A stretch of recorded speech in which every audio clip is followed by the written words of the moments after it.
She worked 3 jobs, slept on a broken sofa in a studio apartment, no bigger than most people's bathrooms, and raised her daughter alone on prayers and pocket change. He owned a penthouse overlooking Central Park, ran a billion-dollar investment fund, and had more money than he could ever count. But when she walked into his penthouse for a job interview and did something no candidate had ever done before, both their lives would never be the same. How did one single mother, with nothing on her resume but calluses on her hands, earn a billionaire's trust, not with words, but with a wrench? Stay with me, because this story will change the way you see the people society overlooks. This is the story of Brianna Collins, a woman who proved that character is not written on a resume.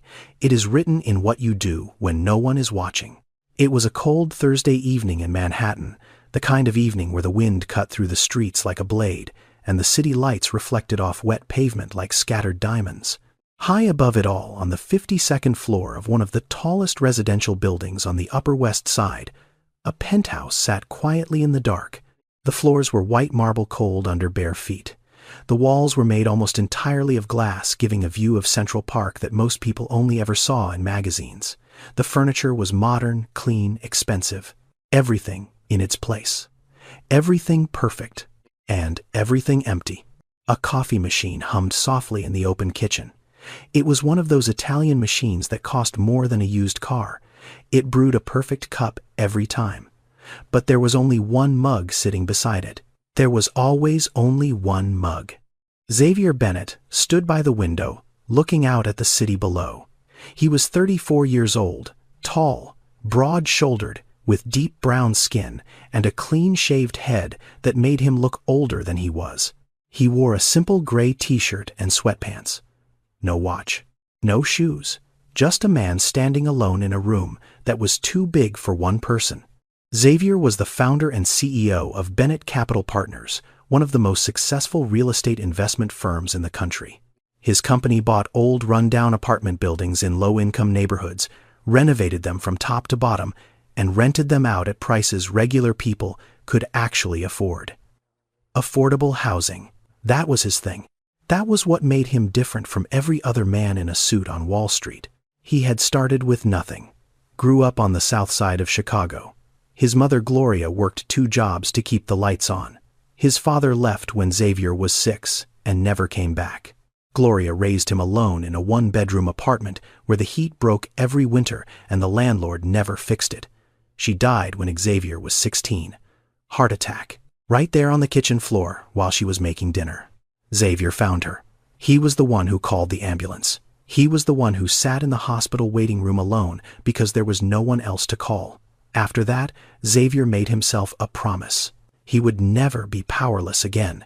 He would never depend on anyone. And he would build something so big, so strong that no one could ever take it from him. And he did. By 25, he had his first million. By 30, his first 100 million. By 34, his net worth had crossed the billion-dollar mark. People called him a visionary. Forbes wrote about him. Business schools studied his model. He had everything the world said a man should want. But tonight, Xavier was just tired. Tired of the meetings. Tired of the handshakes. Tired of people who smiled at him because of what he had, not who he was. He took a sip of his coffee and sat down on the leather sofa. On the glass table in front of him sat a stack of resumes. Over 20 of them, all printed on thick, expensive paper. All from graduates of Harvard, Yale, Columbia, Wharton. Every single one of them perfect on paper. Perfect grades, perfect internships, perfect references. Xavier had interviewed every single one of them over the past 3 weeks. And every single one of them had left him feeling the same way. Empty. They all said the right things. They all sat up straight. They all smiled at the right moments and nodded at the right times. But none of them were real. None of them surprised him. None of them made him feel like they saw anything beyond the title and the money. He was looking for a personal assistant, someone who would be with him every day, in every meeting, in every decision, someone he could trust. And trust was the one thing Xavier could not find on a resume. He picked up one of the resumes and stared at it. Yale. Summa cum laude. 3 years at Goldman Sachs. Fluent in 4 languages. On paper, this person was perfect. But during the interview, Xavier had asked one simple question. What would you do if you saw something broken and no one asked you to fix it? The candidate had blinked, confused, and said I would report it to the appropriate department. Xavier had ended the interview right there. He did not want someone who reported problems. He wanted someone who fixed them. But he did not know how to explain that to his HR team. He did not even know how to explain it to himself. He just knew that whatever he was looking for, he had not found it yet. Xavier leaned back on the sofa and closed his eyes. The penthouse was silent. The coffee was getting cold. The city glowed outside the window like a living thing.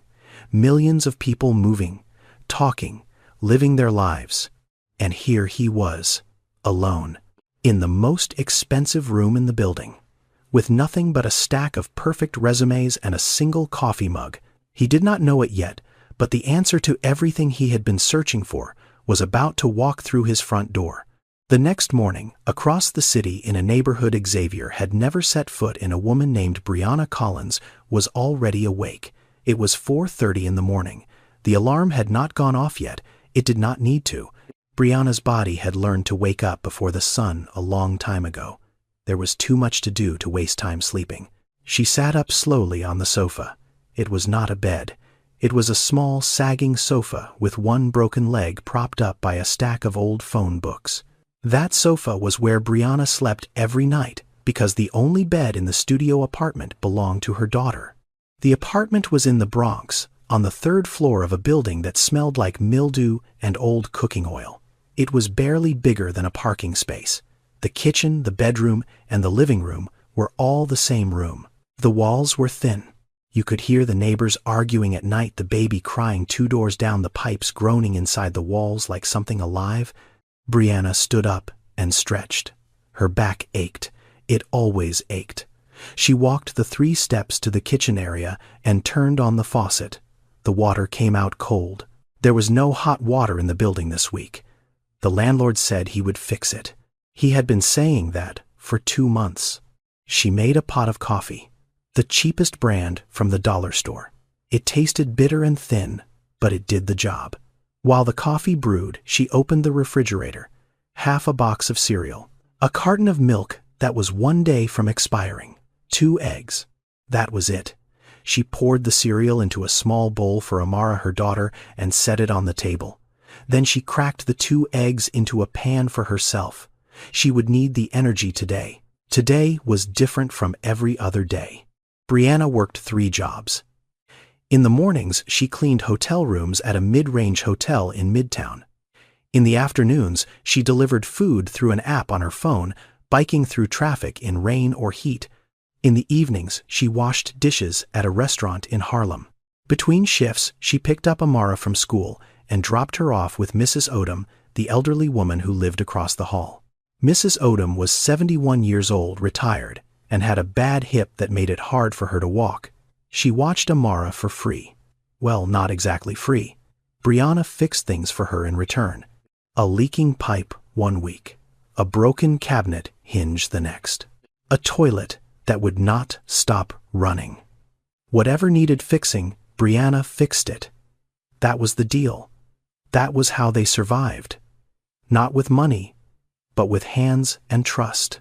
Brianna knew how to fix things because her grandfather had taught her. Everyone called him Pops. He was a plumber in Baltimore, had been one for 40 years. His hands were rough like sandpaper, and his back was bent from decades of crawling under sinks and behind walls. But his mind was sharp, and his heart was bigger than anyone Brianna had ever known.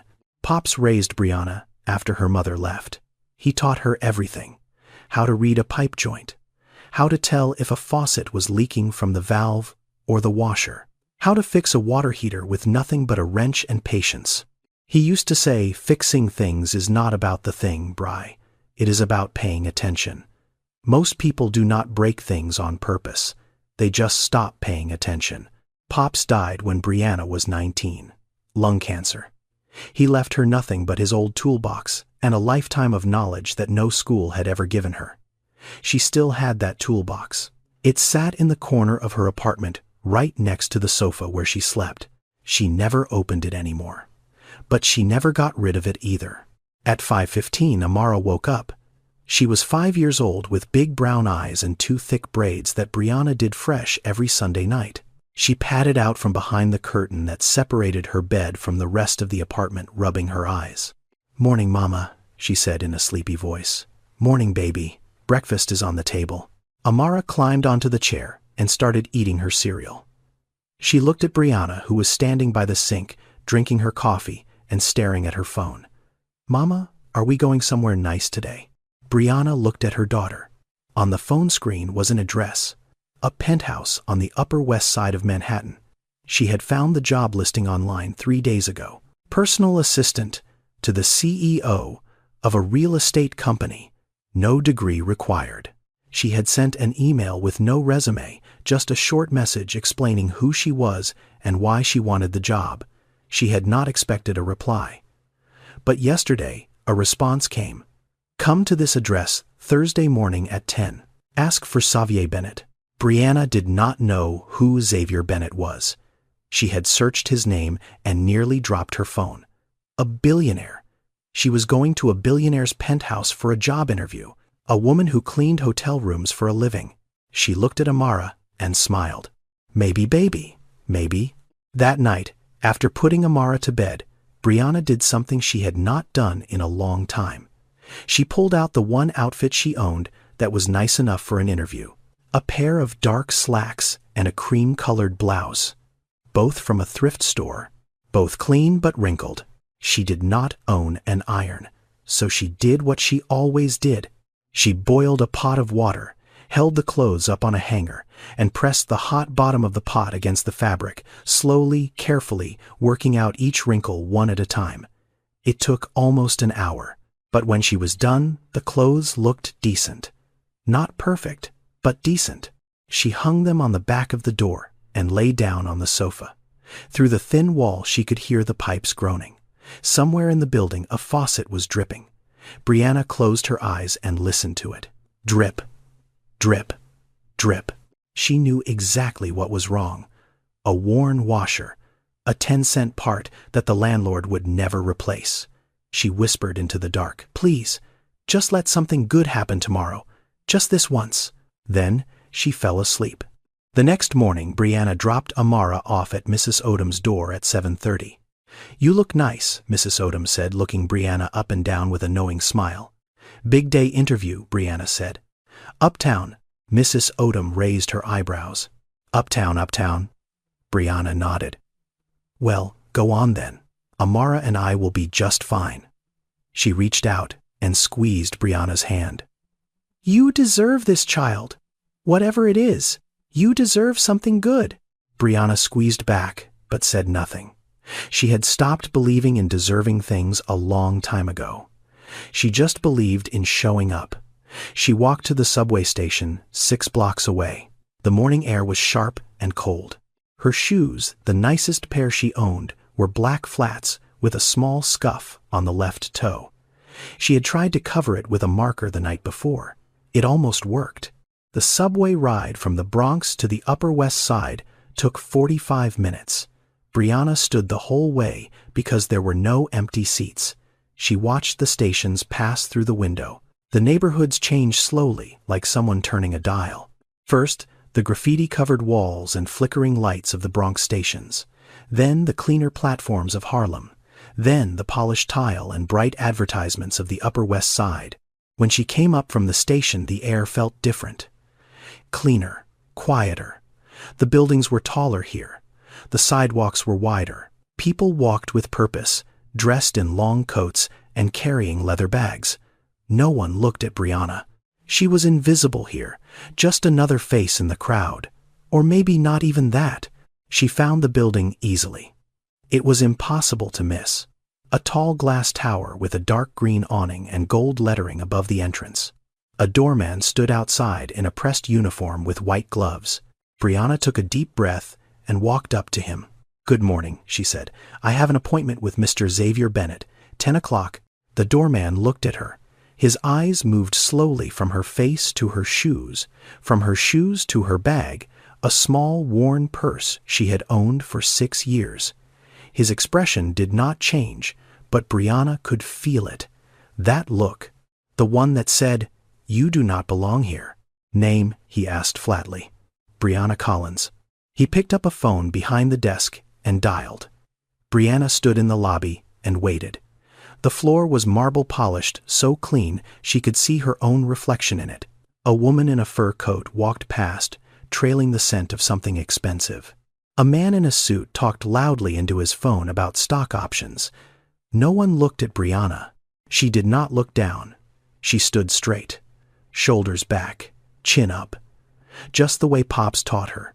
"You do not need to look rich to be worth something," he used to say. She held on to that now, like a rope. After what felt like forever, the doorman hung up the phone. 52nd floor. Private elevator on the left. Brianna walked to the elevator.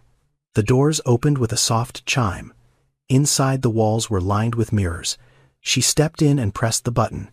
It was brass cold under her fingertip. As the elevator rose, Brianna caught her reflection in the mirror. She saw herself clearly for the first time that morning. The blouse she had ironed with a pot. The slacks from the thrift store. The scuffed flats. The purse, with the broken zipper she had sewn shut by hand. She looked at herself and saw every struggle, every long night, every skipped meal. But she also saw something else. She saw a woman who was still standing, still showing up, still climbing. The elevator slowed. The number on the screen read 52. Brianna took one last breath. The doors opened. What Brianna saw when the doors opened took her breath away. The penthouse stretched out before her like something from a movie. Floor-to-ceiling windows. A view of Central Park so wide it looked like a painting. Warm light from hidden fixtures. A kitchen with a marble island longer than her entire apartment. And silence. The deep, heavy silence of a place where only one person lived. Xavier stood near the kitchen island holding a cup of coffee. He wore a white dress shirt untucked with the sleeves rolled to his elbows. Dark slacks, no tie.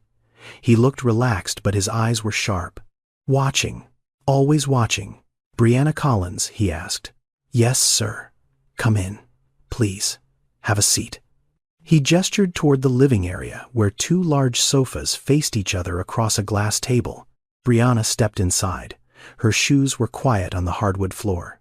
She followed Xavier toward the sofas, but as she passed the kitchen, she heard it. Drip. She slowed down. Drip.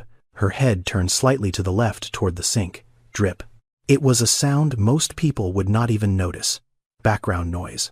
A tiny, steady beat of water hitting stainless steel. But to Brianna, it was loud.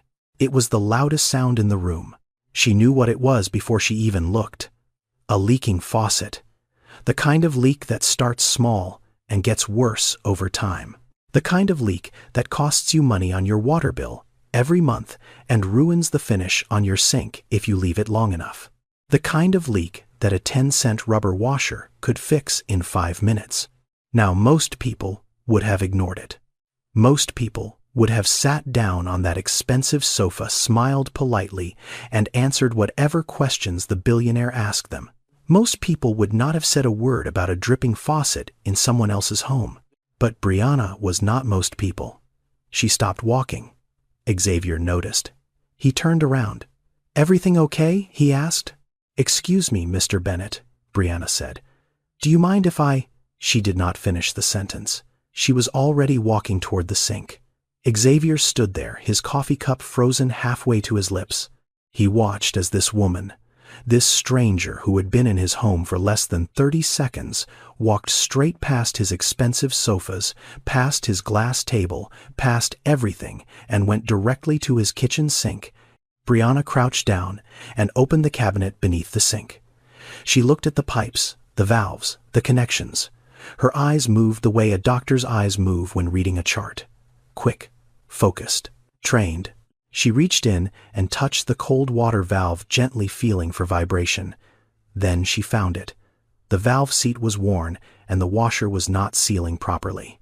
Now, here is something most people do not know. A dripping faucet is almost never a big problem.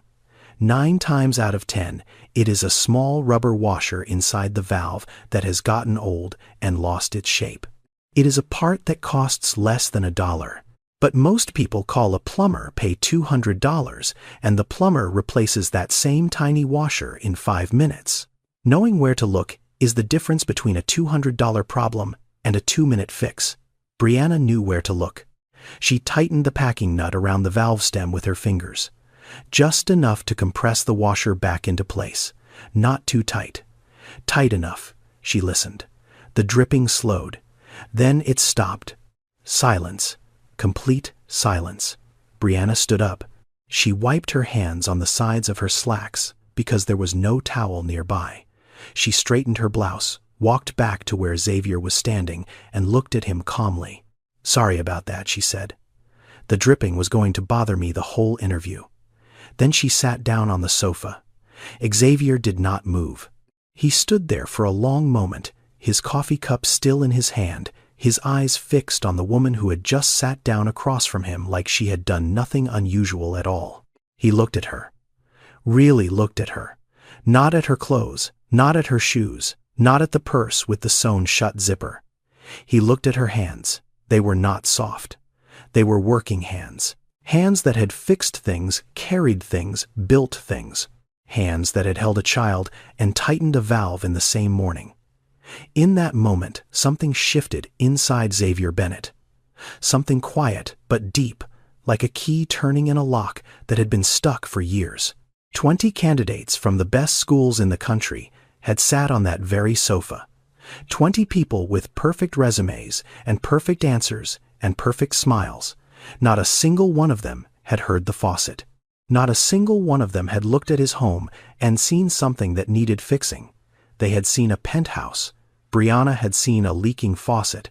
Xavier didn't know it yet, but in that moment, the interview was already over. Brianna had already gotten the job. Xavier sat down across from Brianna. He placed his coffee cup on the glass table and leaned back. For a moment, he just looked at her, not the way the doorman had looked at her, not the way people on the subway looked at her. He looked at her the way you look at someone who just showed you something you were not expecting to see. So he said, "Tell me something that is not on your resume." Brianna let out a small, nervous laugh. "That would be easy, sir. There is nothing on my resume." Xavier tilted his head. "Nothing. I do not have one," Brianna said honestly. "I never needed one. The kind of jobs I work, they do not ask for resumes. They ask if you can show up on time and if your back is strong enough. Most people would have been embarrassed to say that in a billionaire's penthouse." But Brianna said it the way she said everything. Straight. No apology, no shame, just the truth. Xavier nodded slowly. "Fair enough. Then tell me something about yourself. Something real." Brianna thought for a moment. She looked down at her hands, the rough skin, the short nails, the small scar on her left thumb from a pipe fitting that slipped when she was 14. "My grandfather raised me," she said. "Everyone called him Pops. He was a plumber in Baltimore, 40 years. He could fix anything. Sinks, toilets, water heaters, radiators. If it had a pipe or a valve, Pops could make it work again. He sounds like a good man," Xavier said. "He was the best man I ever knew," Brianna said quietly. "He taught me everything. Not just about plumbing. About life. He used to say something that I never forgot." "What was that?" Brianna looked up at Xavier. "He said fixing things is not about the thing. It is about paying attention. Most people do not break things on purpose. They just stop paying attention." The room went quiet. Xavier did not respond right away. He just sat there staring at Brianna like she had reached inside his chest and pulled out something he had been carrying for years without knowing it. Because that sentence, those simple words from an old plumber in Baltimore, described exactly what Xavier had been feeling about his company, his team, his entire life. People around him had stopped paying attention. They showed up. They did their jobs. They said the right things. But they did not see what was right in front of them. They did not notice what was broken. And here was a woman who noticed a dripping faucet in a stranger's kitchen within 30 seconds of walking through the door. Brianna, Xavier said, leaning forward. I am going to be honest with you. I have interviewed over 20 people for this position. Graduates from Harvard, Yale, Columbia, people with perfect grades and perfect internships and perfect answers to every question I asked. And Brianna asked. And not one of them noticed my faucet was leaking. Brianna blinked. She did not know what to say. Xavier continued. Do you know why I hold interviews here instead of at my office? No, sir. Because an office is a performance space. People walk in, they sit where you tell them to sit, they say what they think you want to hear, and they leave. But a home is real. A home tells you the truth. And I wanted to see if anyone who walked in here would see the truth. He paused. You are the first person who did. Brianna felt heat rise to her face. She was not used to being praised. She was used to being overlooked. Mr. Bennett, she said, I appreciate that. I really do. But I should be honest with you too. I do not have a college degree. I have never worked in an office. I do not know how to use Excel. I do not know how to schedule meetings or answer phones the way a real assistant does. I know I am not what you are looking for on paper. Xavier smiled. It was the first real smile she had seen from him. Paper, he said, is the last thing I am looking for. He leaned back and folded his arms. I can teach you Excel in a week. I can teach you email scheduling, filing, all of it. Those are skills. Skills can be learned by anyone willing to put in the work. But what you did just now, walking into a stranger's home and fixing something without being asked, that is not a skill. That is character, and character cannot be taught. Brianna sat very still. Her heart was beating fast, but she kept her face calm. Can you start Monday? Xavier asked. Brianna stared at him. Excuse me, Monday. Can you start Monday? Mr. Bennett, are you serious? I do not joke about hiring decisions, Brianna. She opened her mouth. Then she closed it. Then she opened it again. But no words came out, because a part of her, a deep, scarred, tired part that had been let down too many times, would not let her say yes. Not yet. Can I think about it? She asked quietly. Xavier looked surprised. No one had ever asked him that before. Everyone always said yes, immediately, eagerly. But Brianna Collins was sitting on his sofa, looking at a life-changing opportunity and asking for time to think. Of course, he said. Take all the time you need. But Brianna did not say yes. Not yet. The elevator ride down felt longer than the ride up. Brianna stood in the mirrored box, staring at her reflection, and felt something she had not felt in a very long time. Hope. And that terrified her. She walked out of the building and back to the subway. The cold air hit her face like a slap.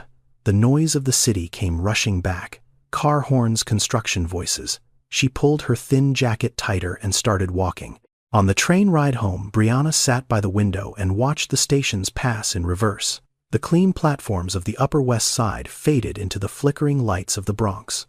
The well-dressed passengers disappeared, one by one, replaced by tired faces and heavy coats. And as the train rocked and rattled beneath the city, Brianna's mind raced. People like Xavier Bennett do not help people like me for free. There is always a catch. There is always a price. She had learned that lesson the hard way. Her last real job, the one at the restaurant in Harlem, the owner had promised to make her full-time. Benefits. Steady pay. She had worked doubles for 3 months straight to prove herself. Then he hired his nephew instead and told Brianna her services were no longer needed. And before that, there was Darnell, Amara's father. He had promised to stay, promised to be there when the baby came, promised to build a life with her. He left 6 weeks before Amara was born. No note, no call, no forwarding address, just gone, like smoke. Brianna had stopped trusting promises after that. Promises were just words people used to get what they wanted before they disappeared. So, why should this be any different? Why should a billionaire in a penthouse care about a woman who cleans hotel rooms? What did he really want? By the time she reached her stop, the doubt had wrapped itself around her chest like a rope. She climbed the 3 flights of stairs to her apartment and opened the door. Mrs. Odom was sitting on the sofa with Amara on her lap, reading a picture book. Mama Amara jumped up and ran to her. Brianna knelt down and hugged her tight, pressing her face into her daughter's hair. She smelled like crayons and peanut butter. "Did you get the job?" Mama Brianna pulled back and looked at her daughter's face. Those big, hopeful eyes. "We will see, baby," Brianna said. "We will see." Mrs. Odom stood up slowly, her bad hip making her wince. She looked at Brianna with that knowing look she always had, like she could read everything on Brianna's face, without a single word being spoken. "How was it?" Mrs. Odom asked. "He offered me the job," Brianna said. Mrs. Odom's eyebrows shot up. "He offered you the job, and you are standing here looking like someone stole your lunch." Brianna shook her head. "I do not know, Mrs. Odom. It feels too good. Things that feel too good always end bad." Mrs. Odom walked over and took Brianna's hands in hers. Her fingers were warm and wrinkled the hands of a woman who had lived long enough to know a few things. "Child," she said softly, "you have been fixing everyone else's problems your whole life. Your grandfather's legacy, my pipes, this building, everyone else. When are you going to let someone fix something for you?" Brianna looked away. She did not have an answer. That night, after putting Amara to bed, Brianna lay on the broken sofa and stared at the ceiling. The apartment was dark. The pipes were groaning in the walls. Somewhere above her, a neighbor was watching television with the volume too loud. She turned her head and looked at the corner of the room. Pop's toolbox sat there right where it always sat. Old, dented, covered in scratches. She had not opened it in months, but it was always there, like a quiet reminder of who she was and where she came from. Amara's voice came back to her, small and clear, like a bell. Pops would say, "Go for it."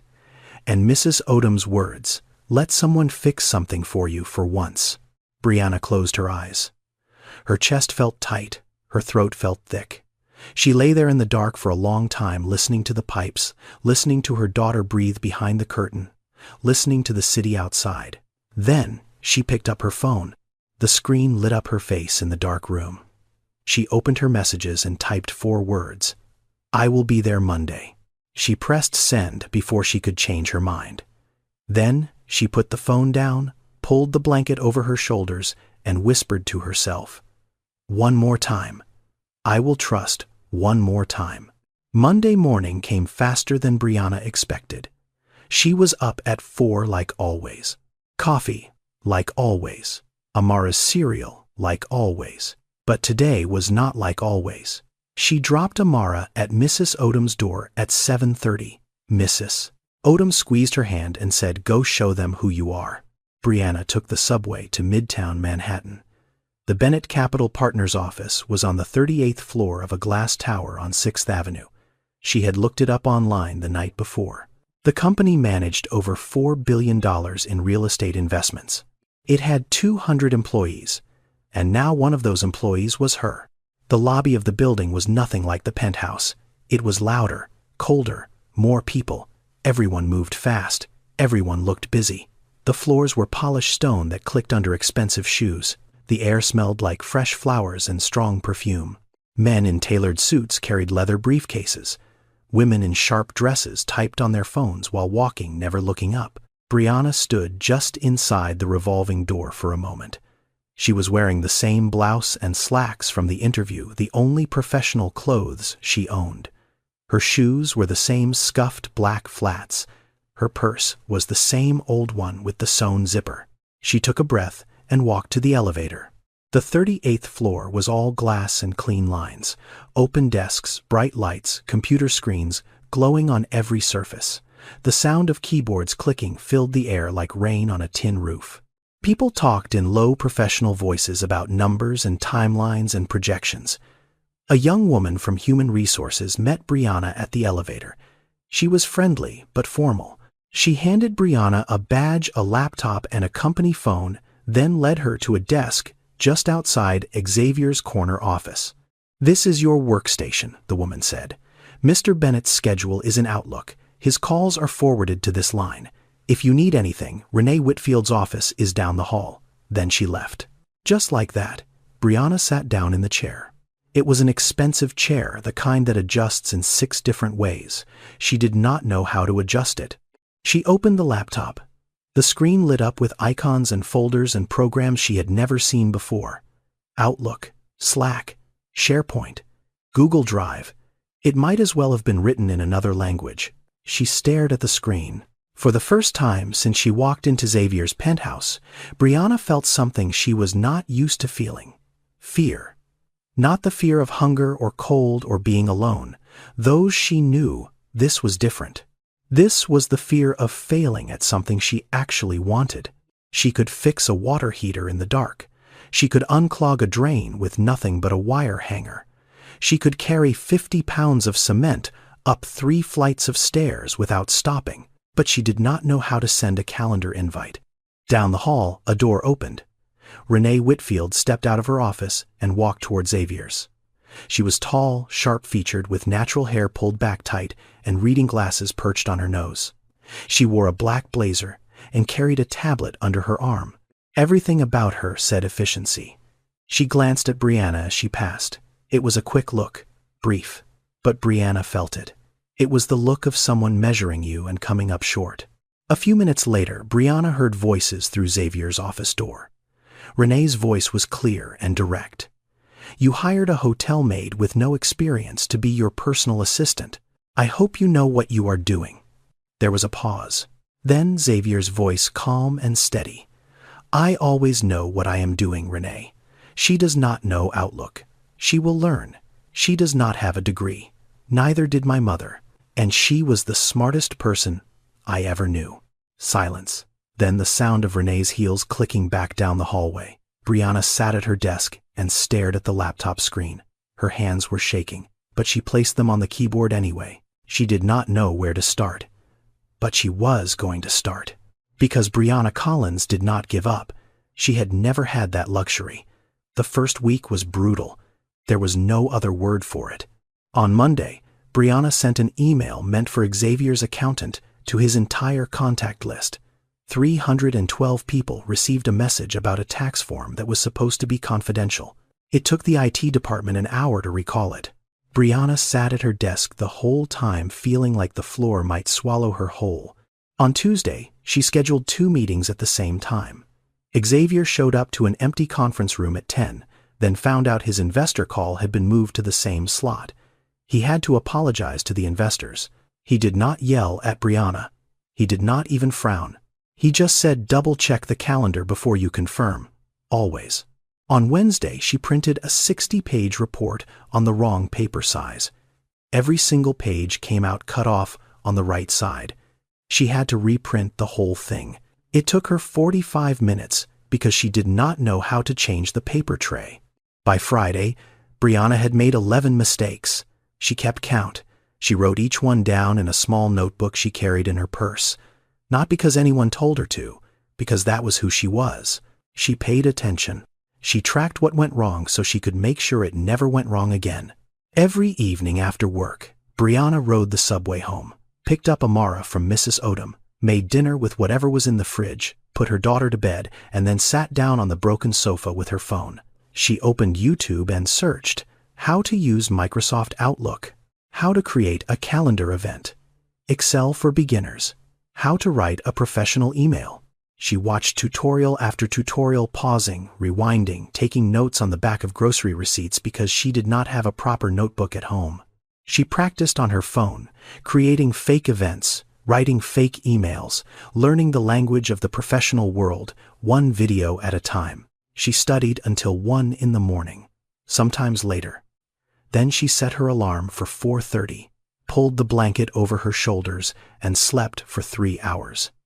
Every single night, Amara would sometimes wake up and wander out from behind the curtain. "Mama, why are you still up?" "Just learning, baby. Go back to sleep." Brianna would tuck her back in, kiss her forehead, and go right back to the screen. The second week, Brianna made 7 mistakes. The third, week 3. By the end of the first month, she was down to 1, and even that one was small. A misspelling in a memo that she caught herself before anyone else saw it. Xavier noticed. He did not say anything to Brianna directly. He did not need to. But one afternoon he stopped by Renee's office and leaned against the doorframe. "How is Brianna doing?" he asked. Renee looked up from her tablet. Her expression was the same, as always controlled, measured. But there was something different in her voice, something that sounded almost like reluctant respect. "She made 3 mistakes this week," Renee said. "Last week it was 11. She paused. "So, improving." Xavier nodded. "Good. She still does not know how to use pivot tables." "Do you know how to fix a burst pipe?" Renee stared at him. Xavier smiled and walked away. That same week, Xavier held an internal meeting with his senior team. Brianna sat in the corner of the conference room with a notepad taking minutes. She was quiet. She always was in meetings. She listened more than she spoke, which was rare in a room full of people who loved the sound of their own voices. At one point, Xavier was discussing a new hire for the acquisitions team. Someone suggested a candidate with 15 years of experience and a long list of credentials. Xavier shook his head. "Credentials are easy to collect," he said. "Character is not. The most dangerous hire is someone who thinks they already know everything. Give me someone hungry to learn over someone comfortable with what they know." Every time, Brianna looked down at her notepad. She wrote the sentence carefully, word by word. Then she circled it. She did not know why. It just felt important. That night on the subway ride home, she read it again. The most dangerous hire is someone who thinks they already know everything. She whispered it to herself like a prayer. 1 month and something happened that changed everything. It happened on a Tuesday morning, 9:15. Brianna was at her desk, organizing Xavier's schedule for the week, when she heard shouting from the lobby downstairs. She stood up and looked through the glass wall of Xavier's office. People were moving fast, too fast. Someone was running toward the elevator. A security guard was talking into his radio. Something was wrong.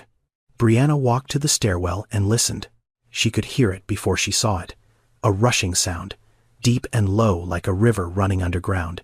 Then a woman screamed from the floor below. Brianna took the stairs down to the ground floor. When she pushed open the stairwell door, she stopped. Water. Everywhere. It was spreading across the marble lobby floor in a thin, steady sheet, pouring out from under the door that led to the basement utility room. The floor was already covered.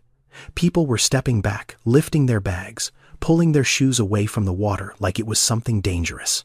Renee was in the middle of the lobby phone, pressed to her ear, her voice sharp. "What do you mean 3 to 4 hours?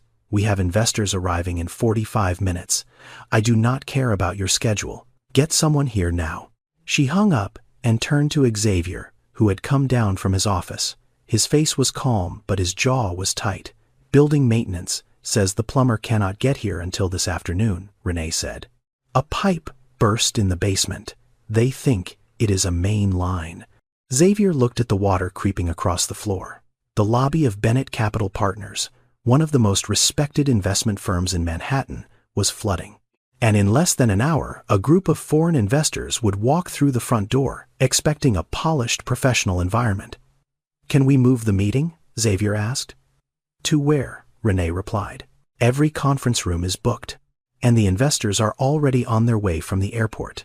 Xavier rubbed his forehead. Around him, people were panicking. Someone suggested putting towels on the floor. Someone else suggested calling the fire department. No one knew what to do. No one knew where the water was coming from or how to stop it. No one except Brianna. She had been standing near the stairwell door, watching, listening. Her eyes moved from the water on the floor to the door leading to the basement. She had been in that basement before. 2 weeks ago, she had gone down there to find a replacement light bulb for Xavier's office lamp. She had noticed the utility room then. She had noticed the pipes. She had noticed the layout. Without saying a word, Brianna walked across the wet lobby floor. Her shoes splashed in the shallow water. She pushed open the basement door and disappeared down the stairs. The basement was dim and damp. The sound was louder here. A hissing, spraying sound, like a garden hose left on full blast. Water was pooling on the concrete floor, running toward a drain that could not keep up. Brianna moved quickly. She found the utility room at the end of the hall. The door was unlocked. Inside, the walls were lined with pipes, valves, gauges, and electrical panels. Most people would have looked at it and seen chaos. Brianna looked at it and saw a system.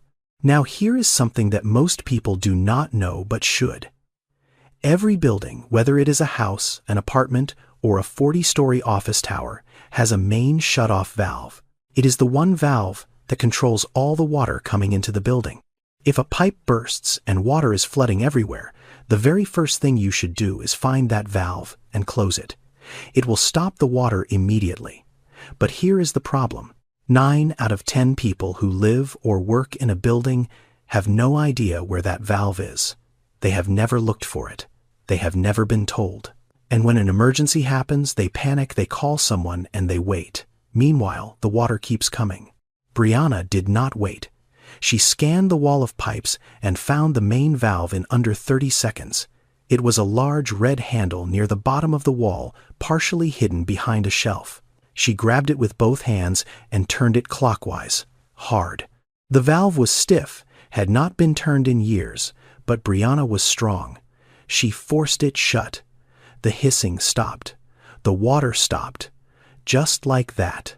Then she followed the pipes to find the source of the burst. It did not take long. A coupling joint on one of the secondary lines had come loose. It was not a crack. It was not a major break. It was a fitting that had vibrated itself free over time, probably from years of water pressure and no maintenance. A wrench and 10 minutes would fix it. Brianna found a toolbox on the shelf next to the valve. She opened it, pulled out an adjustable wrench, and went to work. She tightened the coupling, checked the seal, then slowly reopened the main valve, watching carefully for any drip or spray. Nothing. The pipe held. She wiped her hands on her slacks, closed the toolbox, and walked back upstairs. When she stepped into the lobby, the water had already started to recede. Maintenance workers were mopping the floor. Renee was on the phone again. Xavier was standing by the elevator, arms crossed, watching the cleanup. Brianna walked past everyone without a word and went back to her desk on the 38th floor. She sat down, opened her laptop, and continued working on Xavier's schedule. Like nothing had happened. 20 minutes later, the investors arrived. The lobby was clean. The floors were dry. The meeting went perfectly. The investors signed a preliminary agreement worth $80 million. They never knew what had happened that morning. No one told them, but Xavier knew. He had watched Brianna disappear into the basement. He had seen her come back up, calm, quiet, with wet shoes and damp hands. He had asked Renee what happened. Renee told him. She went to the basement, found the shut-off valve, stopped the water, and fixed the pipe by herself in 20 minutes. Xavier said nothing. He stood in the glass-walled conference room, shaking hands with the investors, smiling, talking about growth projections and market trends. But his eyes kept drifting through the glass wall to the desk, outside his office, Brianna's desk. She was sitting there typing, her face calm, as if she had not just saved a multi-million-dollar deal with a wrench and a pair of steady hands. She did not ask for permission. She did not wait for instructions. She did not look around for someone else to handle it. She just saw what needed to be done and did it. And in that moment, Xavier felt something shift inside him again, something deeper than the first time. He thought about his mother, Gloria. She was like that. When the heat broke in their apartment in Chicago, Gloria did not call the landlord. She went to the hardware store, bought the part herself, and fixed it. When the kitchen faucet leaked, she fixed it. When the car would not start, she figured it out. She never waited for rescue. She never asked for help. She just did what needed doing. Brianna was the same.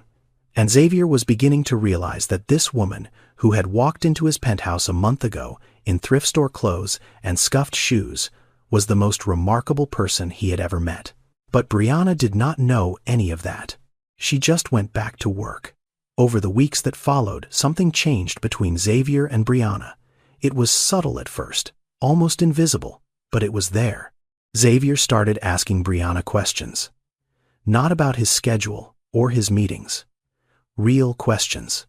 Questions about life, about people, about things that had nothing to do with spreadsheets or investor reports. One afternoon, Xavier called Brianna into his office. He was standing by the window, looking out at the city. On his desk was a set of architectural plans for a new housing project in the Bronx. Affordable apartments for low-income families. It was one of his biggest projects yet. "What do you think of these?" he asked, pointing at the plans. Brianna looked at the blueprints. She studied them carefully. The layouts, the room sizes, the kitchens. "I do not know anything about real estate, Mr. Bennett," she said slowly. "But I know what it is like to live in a building where the landlord does not care, where the heat does not work and the pipes leak and nobody comes to fix anything." She paused.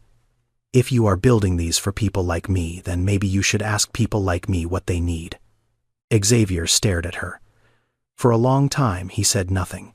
Then he picked up the phone and called his design team. "I want a community feedback session before we finalize these plans," he said. "Real tenants, real input. Set it up this week." He hung up and looked at Brianna. "Thank you." "For what?" "For telling me the truth. Everyone else in this building tells me what I want to hear. You tell me what I need to hear. That is rare." Brianna shrugged. "I just said what I know, sir." "That is exactly the point." Xavier began including Brianna in more conversations. He asked her opinion on building materials, on floor plans, on neighborhood selection, not because she was an expert. She was not, but because she had lived the life that his tenants would live. She knew what mattered. She knew what was broken. And people noticed. At first, it was small things, a raised eyebrow here, a whispered conversation there. But within a few weeks, the rumors had spread through the office like smoke. "Have you seen how much time she spends in his office? She is a personal assistant. Why is she looking at architectural plans? She is sleeping with him. That is the only explanation." The whispers came from everywhere. The break room, the elevator, the bathroom. They were never said to Brianna's face. They were always behind her back, just loud enough for her to catch pieces of them as she walked past. Gold digger. She is using him. She fixed a pipe. That does not make her a business advisor. That last one was Renee. Brianna heard her say it to a colleague in the hallway outside the conference room. Renee did not say it with cruelty. She said it with concern, genuine concern for Xavier and for the company. But it stung all the same. Brianna did not react. She did not confront anyone. She did not defend herself. She just kept working. She answered Xavier's calls. She organized his calendar. She took notes in meetings. She did her job, but that night, after picking up Amara from Mrs. Odom and putting her to bed, Brianna sat alone in the dark apartment. The pipes groaned. A siren wailed somewhere in the distance. The ceiling had a water stain that seemed to grow a little bigger every week. She sat on the broken sofa and pulled her knees to her chest. She thought about the whispers. She thought about the looks. She thought about the woman in the bathroom who had stopped talking the moment Brianna walked in, then started laughing the moment she walked out. She had been through worse, much worse. She had slept on the street. She had gone days without eating. She had been fired, cheated, abandoned. But this was different. This hurt in a different way.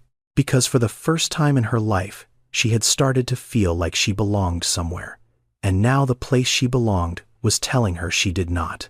The whispers were just the beginning. What came next would push Brianna to her breaking point. 3 weeks later, Xavier invited Brianna to a company dinner.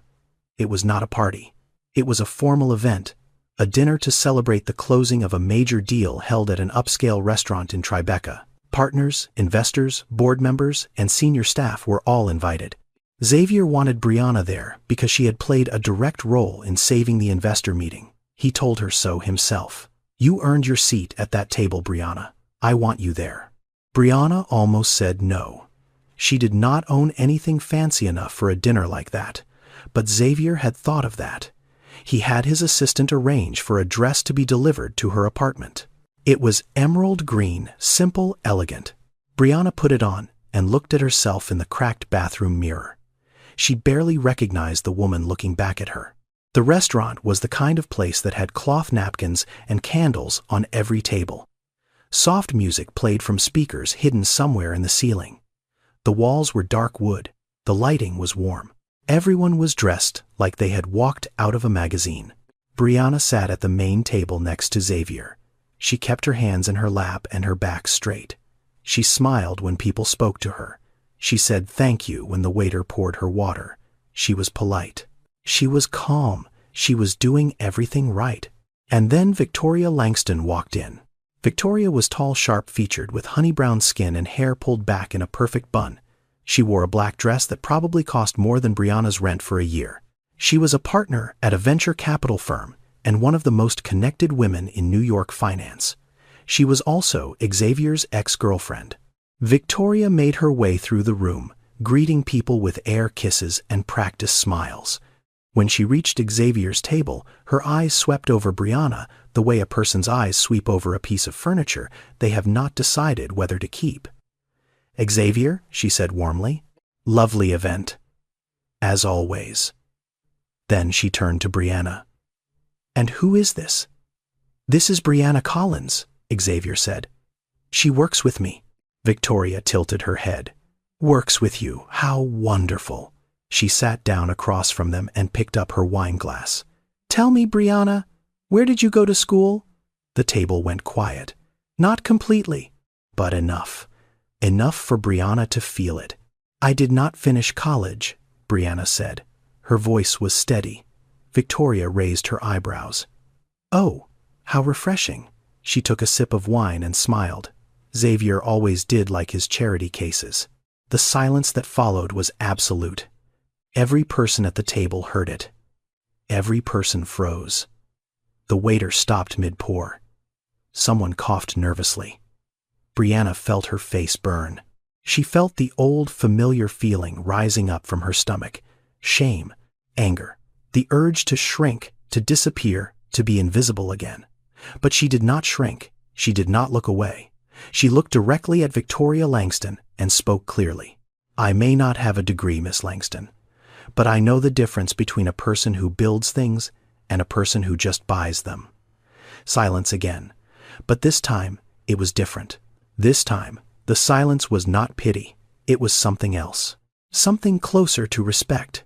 Victoria's smile faltered. Her wineglass paused halfway to her lips. She opened her mouth to respond, but before she could, Xavier spoke. He did not raise his voice. He did not stand up. He simply placed his hand on the back of Brianna's chair and looked at Victoria the way you look at someone who has just made a very serious mistake. "Brianna is not a charity case," he said. His voice was calm, controlled, but there was steel underneath it. "She is the most capable person in this room, and I would trust her with my life before I would trust most people in it with my lunch order." Then he picked up his fork and started eating. Like nothing had happened, Victoria said nothing for the rest of the dinner. She left early. On the ride home, Brianna sat in the passenger seat of Xavier's car and stared out the window. The city lights blurred past like streaks of paint on glass. She was quiet for a long time. "Thank you," she said finally. "For what you said back there? I meant every word." "I know you did." She paused. "But it does not change anything, does it?" Xavier glanced at her. "What do you mean?" "Your world, Xavier, the people in it, they will never see me as one of them, no matter what I do, no matter how many pipes I fix or meetings I save. I will always be the charity case, the girl from the Bronx, the one without the degree." Xavier was quiet. He wanted to argue. He wanted to tell her she was wrong. But he could feel the truth in her words, heavy and real like a stone sitting in his chest. "You are not what they say you are," he said softly. "I know that," Brianna replied. "But sometimes knowing is not enough." She turned back to the window, and Xavier felt for the first time that he was losing her, not to another person, not to another job, but to a wall that neither of them had built, a wall that the world had put between them and that no amount of money could tear down. That night Brianna could not sleep. She lay on the broken sofa in her apartment, staring at the ceiling. The pipes were quiet for once. Amara was sleeping behind the curtain, her breathing soft and steady. The apartment was dark. The only light came from the street lamp outside, casting a pale orange glow through the small window. Brianna's mind would not stop. She kept hearing Victoria's voice. Charity case. She kept seeing the faces at the table. The polite smiles hiding judgment. The raised eyebrows. The way people looked at her dress and just knew that it was not hers. But it was not just the dinner. It was everything. The whispers at the office, the looks in the elevator, the laughter that stopped whenever she walked into a room. She had endured it all for weeks quietly, without complaint, because that was who she was. She endured, she pushed through, she fixed what was broken and kept moving. But tonight, something inside her cracked, not broke, cracked, like a pipe that has been holding pressure for too long. She sat up and looked around the apartment. Her eyes moved from the curtain where Amara slept to the corner where Pops's old toolbox sat. Then to the table near the door where she kept her keys and her Bennett Capital ID badge. She picked up the badge and held it in the dim light. Her photo looked back at her. Brianna Collins, personal assistant to the CEO. She had been so proud the day they took that photo. She had smiled for the first time in months.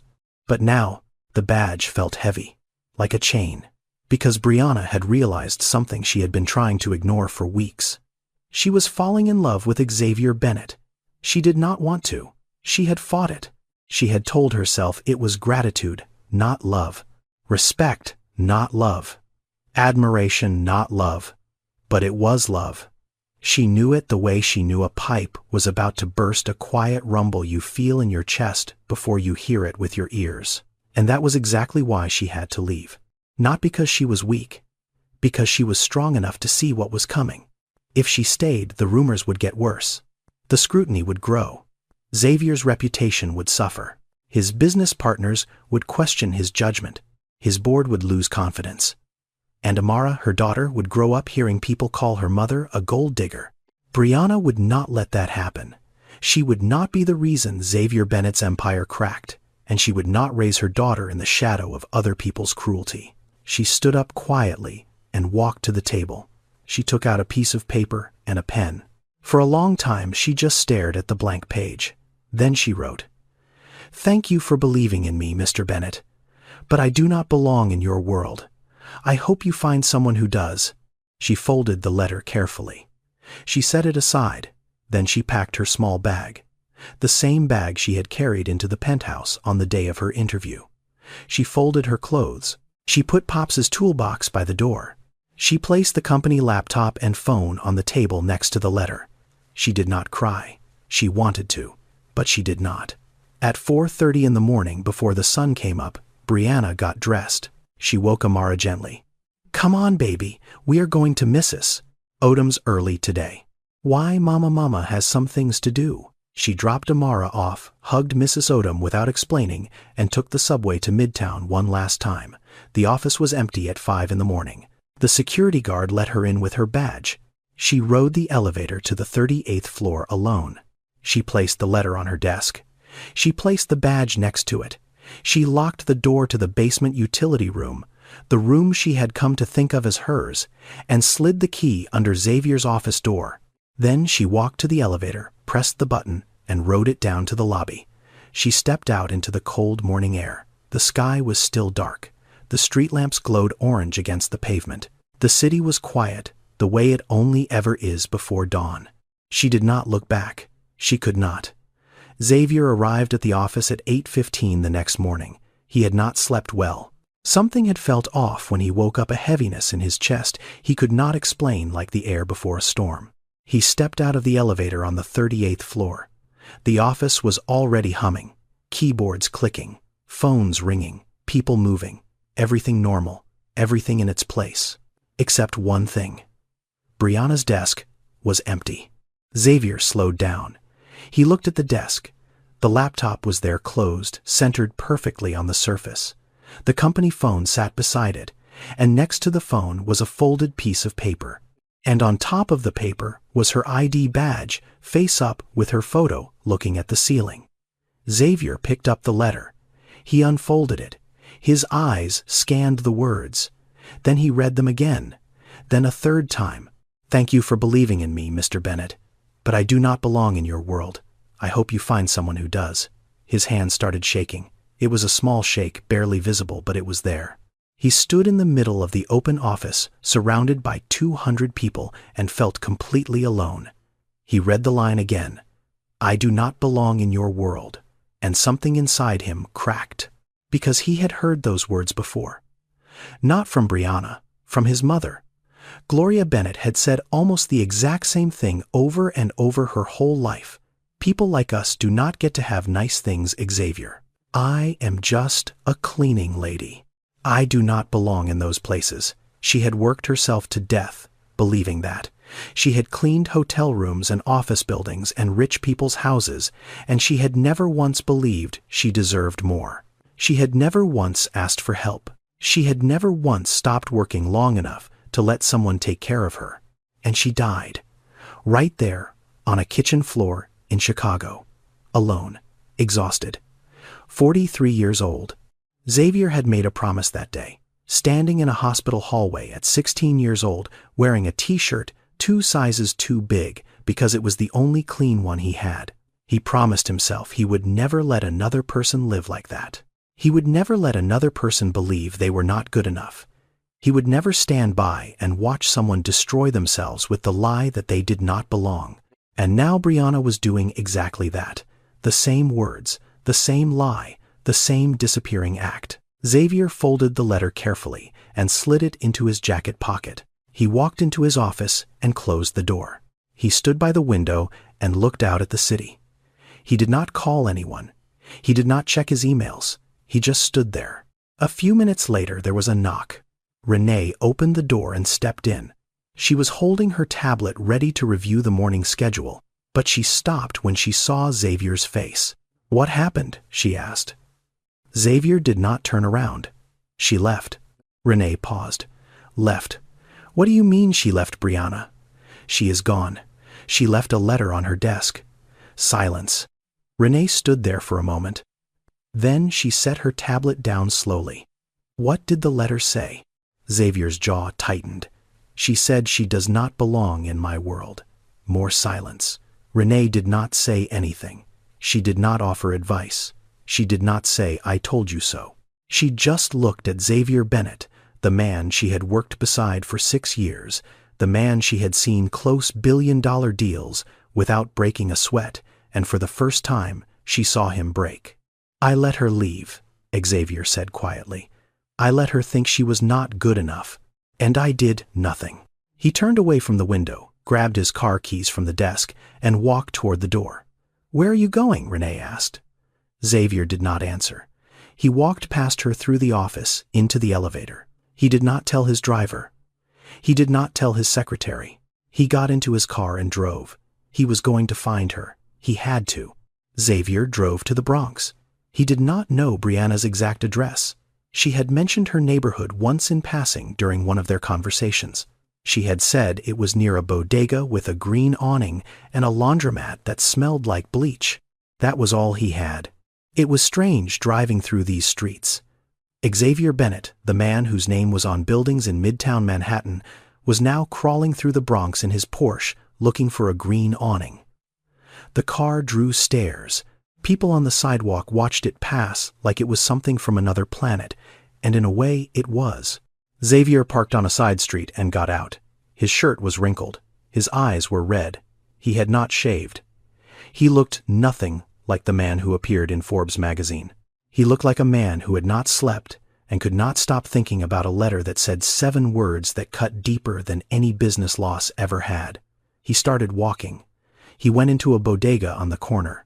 "Excuse me, do you know a woman named Brianna Collins? She has a little girl, about 5 years old." The man behind the counter shook his head.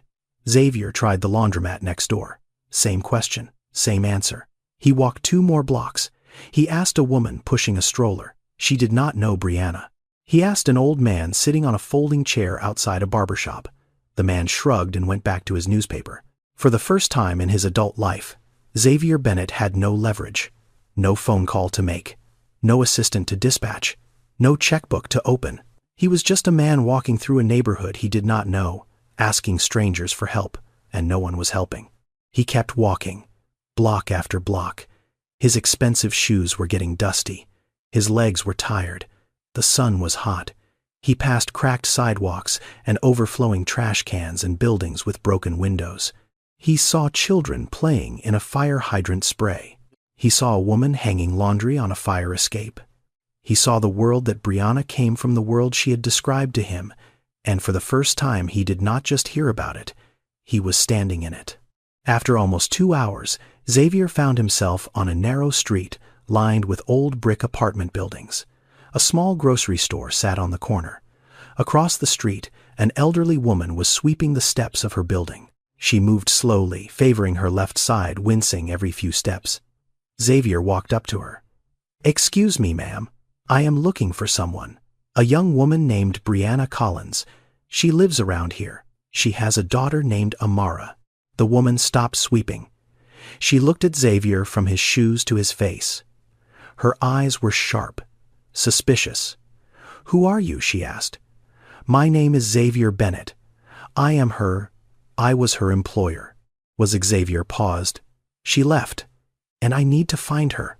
The woman leaned on her broom. "You are the one from the office, the rich one." "Yes, ma'am. She told me about you." The woman studied him for a long moment. Her eyes moved across his face like she was reading something written there. "Why are you here? What do you want from that girl?" Xavier took a breath. "I am not here to hurt her. I am here because I made a mistake. I let her believe she was not good enough. I let her walk away, thinking she did not matter, and I need to tell her that she is wrong." The old woman said nothing for a while. The broom rested against her hip. A pigeon landed on the railing behind her. The street was quiet. "My name is Mrs. Odom," she said finally. "I live across the hall from Brianna. I have known that girl for 3 years. I watched her work herself half to death every single day just to keep food on the table for her baby." She pointed the broom at Xavier. "If you hurt her, there will not be a building tall enough for you to hide in. Do you understand me?" "Yes, ma'am, I understand." Mrs. Odom looked at him one more time, then she nodded slowly. She went back to her old job, night shift, housekeeping at the Grand Royale Hotel on 44th Street. She starts at 10. Xavier felt his chest loosen for the first time all day. "Thank you," he said. "Thank you so much." Mrs. Odom turned back to her sweeping. "Do not thank me. Just do not make me regret it." Xavier drove to the Grand Royale Hotel. He parked across the street at 9:45. The hotel was mid-range, 12 stories, glass doors, a small awning. Not fancy, not run down. Just a working hotel in the middle of Manhattan. He sat in his car and waited. At 10 minutes past 10, he saw her. Through the glass doors of the side entrance, the employee entrance, he could see the hallway leading to the back of the hotel. And there she was. Brianna was pushing a housekeeping cart down the hallway. She wore a gray uniform buttoned to the collar with the hotel logo on the chest. Her hair was pulled back. Her shoes were flat and practical. She moved the way she always moved. Steady, quiet, focused. There she was, working, fighting, like she always did. Xavier waited until 11:30. He knew hotel workers usually got a short break after the first 90 minutes. He walked to the side entrance and stood outside, leaning against the wall, hands in his pockets. The night air was cool. The city hummed around him. Taxis passed. People walked by. No one noticed the billionaire standing outside the employee door of a hotel. At 11:32, the door opened. Brianna stepped out into the night air. She was holding a paper cup of something hot, tea probably. She took a breath and tilted her head back, eyes closed, letting the cool air wash over her face. She looked tired, the kind of tired that sleep does not fix. Then she opened her eyes, and she saw him. She froze. The cup stopped halfway to her lips. Her body went still like a person who has just heard a sound in the dark and is not sure if it is real. "Xavier," she whispered. "Hi, Brianna." They stood there, 10 feet apart. The fluorescent light from the hallway behind her spilled out onto the pavement, casting a pale glow across both of them. Somewhere inside the hotel, an industrial washing machine was rumbling. The smell of bleach and detergent hung in the air. "What are you doing here?" Brianna asked. Her voice was careful, guarded. "Looking for the person who fixed my faucet." Brianna closed her eyes for a moment. I wrote you a letter. I explained everything. You explained why you think you do not belong, Xavier said. But you are wrong. Brianna shook her head. I am not wrong, Xavier. Look at where I am. Look at what I am wearing. She gestured at her uniform. I am a hotel maid. I clean toilets for a living. I make $12 an hour. Your world eats people like me alive. You saw what happened at that dinner. You heard what they said. I heard what one person said. One person who does not matter. It is not just one person. It is everyone. Your staff, your partners, your whole world. They look at me and they see someone who does not belong. And they are right. They are not right. Xavier. My mother cleaned toilets for a living. Xavier's voice was quiet, steady, but underneath it, something was shaking. She cleaned other people's houses so I could have a home. She scrubbed other people's bathrooms so I could eat dinner. She worked double shifts and night shifts and holiday shifts. She never took a day off. She never asked for anything. And she was the strongest person I ever knew. He paused. The washing machine rumbled in the distance. Until I met you. Brianna looked away. Her eyes were shining. She blinked fast, trying to hold it in. I am not asking you to be in my world, Brianna. Xavier said. He took a step closer. I am asking you to let me be in yours. Brianna looked up at him. What? Your world. The one where you wake up at 4:30 and work 3 jobs and fix pipes and raise a daughter by yourself and never give up. That world. I want to be in it. I want to understand it. I want to stand next to you in it. Not above you. Next to you. A tear slid down Brianna's cheek. She wiped it quickly with the back of her hand the same way she always did, fast, like she did not have time to cry. Why? She asked. Why do you care this much? Because you are the only person in my life who sees what is broken and fixes it without being asked. Because you told me the truth when everyone else told me what I wanted to hear. Because every day since you left that faucet in my penthouse has been working perfectly, and every day since you left nothing else in my life has. Brianna laughed. A small, wet, broken laugh. The kind that comes out when you are trying not to cry and failing. That is a terrible reason, she said. It is the best reason I have. They stood there for a long moment. The night air moved between them. The city breathed. Somewhere down the block, a taxi honked. Inside the hotel, the washing machine finished its cycle and went quiet. I do not need you to save me, Brianna said softly. I have never needed saving. I know, Xavier said. That is exactly why I am here. Silence, long and deep. Brianna looked at him. She searched his face the way she searched a pipe joint, carefully looking for the flaw, the crack, the thing that would break under pressure. But she did not find one. Okay, she said. But I am not quitting this job. Not until I know this is real. Xavier smiled.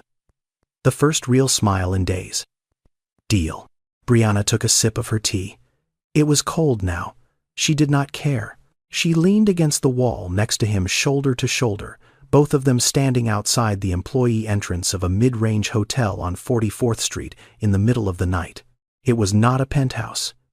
It was not a gala. It was not a fancy restaurant with cloth napkins and candles. It was a hallway that smelled like bleach. And it was the most honest place either of them had ever been. Brianna did not come back to Bennett Capital as Xavier's personal assistant. She was very clear about that. I am not going back to answering your phones and scheduling your meetings, she said. That was never the right job for me. We both know that. Xavier agreed, because he had already thought about it, and he had a different idea.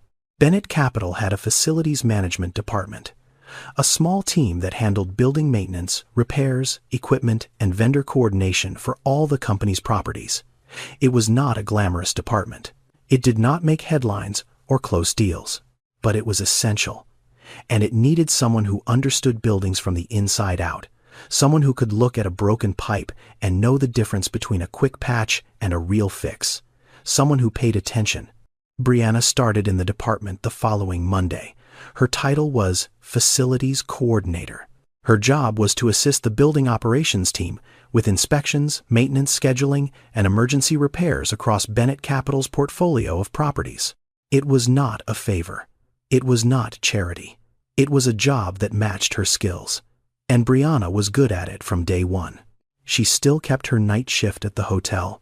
She worked at Bennett Capital from 8 in the morning until 4 in the afternoon, picked up Amara from school, spent the evening with her, then went to the Grand Royale from 10 to 6. She slept 4 hours a night, sometimes 3. It was hard, it was exhausting, but it was honest, and for Brianna, honest was all that mattered. Xavier also did something else. He enrolled Brianna in a certificate program at Bronx Community College. It was a plumbing and building maintenance certification, a 12-month program that met 2 evenings a week. Now, most people do not know this, but community colleges across America offer hundreds of certificate programs that do not require a 4-year degree. Programs in plumbing, electrical work, HVAC building, maintenance, medical coding, and dozens of other fields. They are affordable, they are practical, and they lead directly to real jobs with real salaries. For people like Brianna, people who already had the skills but not the credentials, a certificate could be the difference between $12 an hour and $30. Brianna started classes in September. Tuesday and Thursday nights, 6 to 9. Mrs. Odom watched Amara. Brianna came home smelling like PVC cement and copper flux, her notebooks, full of diagrams and code references. She was learning things Pops had taught her years ago, but now she was learning the language for them, the official names, the building codes, the regulations. She was turning instinct into expertise, and slowly, carefully, things between Brianna and Xavier began to change. It did not happen all at once. There was no grand gesture, no dramatic declaration. It was small things, quiet things. Xavier started coming by her desk around noon with 2 sandwiches from the deli across the street. They would eat together in the break room, talking about work, about buildings, about Amara's latest drawings from school. On weekends, Xavier started visiting the apartment in the Bronx. Not to take Brianna somewhere fancy, just to be there. He sat on the floor with Amara and built towers out of blocks. He read her bedtime stories in funny voices that made her laugh so hard she snorted. He helped Brianna fix the cabinet door in the kitchen that had been hanging crooked for months. One Saturday afternoon, Amara looked up at Xavier with her big brown eyes and asked, "Are you Mama's friend?" Xavier looked at Brianna. She was standing by the stove, stirring something in a pot, trying very hard to pretend she had not heard the question. Xavier smiled. "I am trying to be," he said. Amara thought about this for a moment. Then she nodded satisfied and went back to her coloring book. At the office, something else was shifting. Renee Whitfield, who had once questioned everything about Brianna's presence, was starting to see her differently. Brianna was not the best employee at Bennett Capital. She was not the most polished or the most educated, but she was the most consistent. She showed up every day. She did her work without complaint. She learned fast, and she was the only person in the entire company who told Xavier Bennett when he was wrong. One afternoon, Renee overheard Brianna on the phone with a contractor who was trying to overcharge for a routine repair. Brianna's voice was calm but firm. "That is a $40 coupling joint, and you know it. I will not approve a $600 invoice for a 10-minute fix. Send me a revised estimate, or I will find someone who will." Renee stood in the hallway and listened. When Brianna hung up, Renee walked past and said nothing. But later that day, she was standing by the coffee machine with a colleague, and the colleague asked, "So what do you think of the new facilities girl?" Renee took a sip of her coffee. "Maybe I was wrong about her." 6 months later, on a quiet Sunday evening, Xavier invited Brianna to the Penthouse. It was only the second time she had been there. The first time, she had walked in for a job interview and fixed a leaking faucet before sitting down. That felt like a lifetime ago. The Penthouse looked the same. The marble floors, the glass walls, the view of Central Park stretching out below like a dark green ocean in the fading light. The coffee machine still hummed in the kitchen. But something was different this time. There were 2 mugs on the counter. Not 1, 2, Brianna noticed. She did not say anything, but she noticed. Xavier led her to the kitchen. He opened a drawer near the sink and took out something small. He held it up between his thumb and finger. It was a rubber washer, old, worn, slightly misshapen. The same washer Brianna had found inside his faucet the day they met. "You kept it?" Brianna asked, surprised. "It is the most important thing anyone has ever given me," Xavier said, "and you did not even know you were giving it."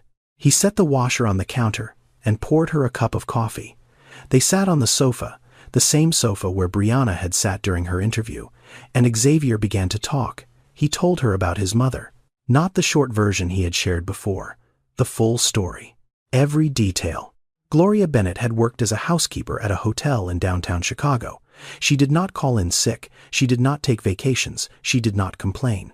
She cleaned rooms for 16 years straight, 5 days a week, sometimes 6, and she put every spare dollar into a savings account for Xavier's future. She started getting headaches when Xavier was 14. Bad ones. The kind that made her sit down in the middle of the hallway and close her eyes. She did not go to a doctor. She said she could not afford to miss a shift. She said the headaches would pass. They did not pass.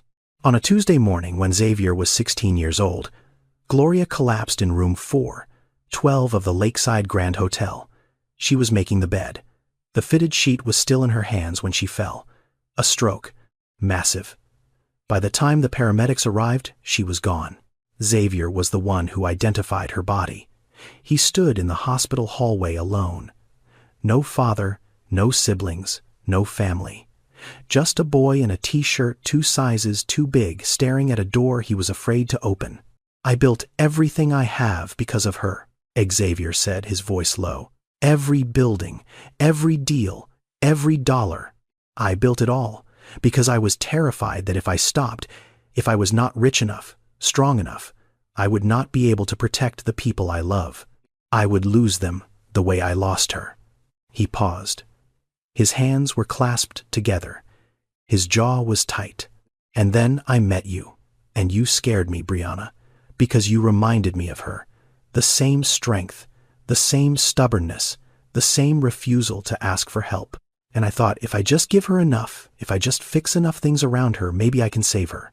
Maybe I can do what I could not do for my mother." The penthouse was quiet. The city glowed below. The coffee was getting cold. Brianna looked at him for a long time. She did not rush to speak. She let the silence breathe. Then, she said something that Xavier had never heard from anyone in his entire life. "You have been trying to save your mother in every person you meet. But Xavier, you cannot fix everything. Sometimes the bravest thing is not fixing. Sometimes the bravest thing is letting someone help you." Xavier did not move. He stared at the floor. His jaw trembled. His eyes filled slowly the way a glass fills from the bottom up, quiet and steady and impossible to stop. A tear fell. Then another. Then his shoulders shook. And Xavier Bennett, the man who had not cried in 18 years, the man who had built a billion-dollar empire on discipline and control and never showing weakness, broke down on his own sofa in his own penthouse with the city lights shining through the windows like a million tiny witnesses. Brianna did not hug him. She did not say it was okay. She did not try to fix it. She just sat there, next to him, close enough that their shoulders were touching, and she stayed. That was all she did. She stayed. That night, for the first time in 18 years, Xavier did not feel alone, and neither did Brianna. 1 year later, everything was different. And nothing was different, both at the same time. Brianna had completed her certificate program. She graduated with the highest marks in her class. Xavier sat in the audience at Bronx Community College in a plastic folding chair surrounded by families cheering and children running in the aisles. He clapped louder than anyone. Brianna had been promoted to building operations manager at Bennett Capital. She oversaw maintenance and repairs for the company's entire portfolio. She had a team of 8. She had a real salary. She had health insurance for the first time in her life. Amara was in 1st grade now. She had her own bed in a new apartment, a small 2-bedroom place, still in the Bronx, that Brianna had found and paid for herself. It was not fancy. The kitchen was small, and the hallway was narrow. But it was theirs. Brianna had earned every square foot of it. She still had Pops's toolbox. It sat in the living room now, not in a dark corner, but on a shelf near the window where the light hit it in the mornings. On a quiet Saturday evening in October, Xavier showed up at Brianna's old apartment, the studio, the one with the broken sofa and the thin walls and the pipes that groaned at night. Brianna was there packing the last of her things. She was moving out the next day. Xavier stood in the doorway. He looked around the tiny room.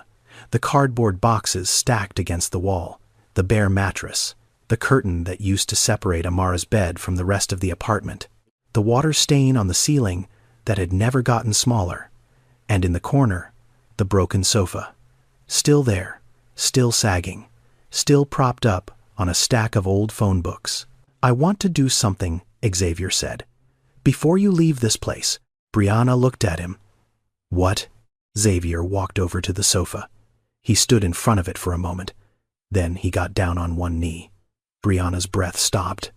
He reached into his jacket and pulled out a small box. He opened it. Inside was a ring. It was not the biggest diamond. It was not the flashiest setting. But it was beautiful. Simple. Real. "Brianna," he said. His voice was steady, but his eyes were full. "I do not want to give you a new life. I want to share the one you already built. You built it with your bare hands. You built it in this apartment on this sofa on 3 hours of sleep and cold coffee and a toolbox your grandfather left you. And it is the most beautiful thing I have ever seen." He paused. "I do not need you to be someone else. I do not need you to fit into my world. I just need you to let me sit next to you, on this broken sofa, for the rest of my life." Brianna looked at him. Her eyes were wet. Her hands were shaking. She looked at the ring. She looked at the sofa. She looked at the apartment where she had cried herself to sleep more times than she could count. The apartment where she had prayed for something good to happen. The apartment where she had whispered into the dark just this once, "Let something good happen." "Yes," she whispered. "Yes, Xavier. Yes." From behind the curtain, a small voice screamed. "Mama said yes." Amara came running out and launched herself onto Xavier's back, nearly knocking him over. He laughed and caught her. Brianna laughed and cried at the same time. And the three of them sat on that broken sofa tangled together, holding on tight. The sofa was broken. The apartment was small. The ring was not the biggest, but it was the most real thing either of them had ever felt. The wedding was small. That was intentional. Brianna did not want a ballroom. Xavier did not want cameras. They wanted the people who mattered. That was it. They held the ceremony in a community garden in the Bronx, 3 blocks from Brianna's old apartment. It was a Sunday afternoon in May. The sky was clear. The air smelled like fresh-cut grass and the roses that someone had planted along the fence years ago.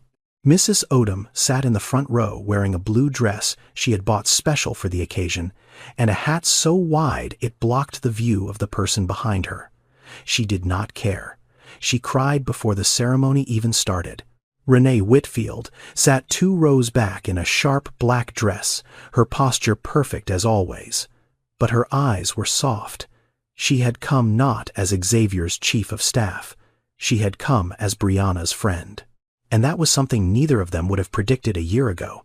A few colleagues from Bennett Capital were there. The doorman from Xavier's building, the one who had once looked at Brianna like she did not belong, was there too. Xavier had invited him personally.